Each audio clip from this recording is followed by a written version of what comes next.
Des arbres déracinés couchés sur la chaussée. Dans la région comme à Paris, les dégâts ont été nombreux.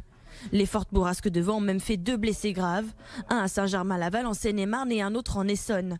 Les chutes d'arbres en série ont perturbé le trafic routier comme sur l'autoroute A13 dans les Yvelines. Sur les rails, les troncs d'arbres et les branches soufflées par le vent ont endommagé des caténaires.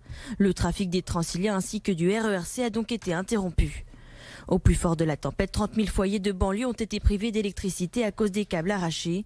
Mais à Paris, rien n'a signalé du côté du réseau électrique.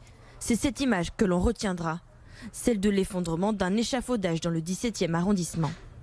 Toute la journée, 200 pompiers ont été mobilisés pour ce type d'intervention, comme dans le 15e avec cet arbre couché au milieu de la rue de la Convention, ou cette cheminée tombée sur le pare-brise de cette voiture.